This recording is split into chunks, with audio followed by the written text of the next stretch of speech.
നമ്മുടെ കുട്ടികളെ ഏറ്റവും വലിയ വിഷമം എന്താണെന്ന് അറിയുമോ? എൻ്റെ ഫ്രണ്ട്സ് ആരും എന്നെ മൈൻഡ് ചെയ്യുന്നില്ല, ഞാൻ തനിച്ചാണ് പലപ്പോഴും. ഓക്കെ, അതിനെന്താ?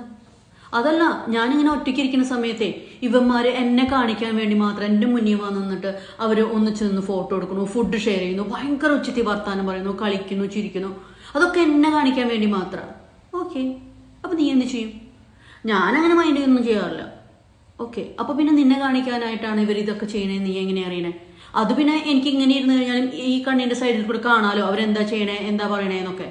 ഓക്കെ, അതായത് ഒരു തരം ഒളിഞ്ഞു നോട്ടം അല്ലെ. നമ്മളിങ്ങനെ മൈൻഡ് ചെയ്യുന്നില്ല എന്ന് പറഞ്ഞിട്ട് ഇരിക്കുമ്പോൾ നമ്മുടെ സൈഡിൽ നടക്കുന്ന കാര്യങ്ങൾ നമ്മൾ ഒളിഞ്ഞു നോക്കണം. നമ്മുടെ കണ്ണും മനസ്സൊക്കെ അവരുടെ അടുത്താണ്. ആണോ? അതെ. അവർ ഇത്രയും കഷ്ടപ്പെട്ട് നമ്മുടെ മുന്നിൽ വന്ന് നിന്നിട്ട് നമ്മൾ കാണാനായിട്ട് ഇങ്ങനെയൊക്കെ ഇത്രയും കാര്യങ്ങൾ ചെയ്യുമ്പോൾ നമ്മൾ കാണാതിരിക്കുന്നത് മോശമല്ലേ? അപ്പോൾ തീർച്ചയായിട്ടും അവർ ചെയ്യുന്ന കാര്യങ്ങൾ എന്തിനാ ഒളിഞ്ഞു നോക്കുന്നേ? കണ്ണും തുറന്ന് നേരെ നിന്ന് തന്നെ കാണാം. അതിനുശേഷം അവരുടെ അടുത്ത് പറയാം, നിങ്ങൾ ഈ ചെയ്തതൊക്കെ എന്നെ കാണിക്കാനായിട്ടാണെങ്കിൽ ഞാനത് നന്നായിട്ട് കണ്ടു, ആസ്വദിച്ചു, സൂപ്പറായിട്ടുണ്ട്. ഇനിയും ഇങ്ങനത്തെ കാഴ്ചകൾ എന്നെ കാണിക്കണമെന്നുണ്ടെങ്കിൽ എന്തിനാണ് സൈഡിൽ വന്ന് നിന്ന് ചെയ്യണേ? എൻ്റെ നേരെ മുന്നിൽ വന്ന് നിന്ന് ചെയ്തൂടെ? കാര്യങ്ങളൊക്കെ നടക്കുകയാണെങ്കിൽ എന്നെ ഒന്ന് വിളിച്ച് മുന്നിൽ കൊണ്ടുവരുത്തി കാണിച്ചു തരണേ. കഴിഞ്ഞില്ലേ? അവർ പിന്നെ ജമ്മുണ്ടെന്ന് വെച്ച് കഴിഞ്ഞാൽ നമ്മുടെ മുന്നിൽ വന്നിട്ട് ഇങ്ങനെ കെട്ടുകാഴ്ചകളൊക്കെ കാണിക്കുമോ? ഇത്രയേ ഉള്ളൂ.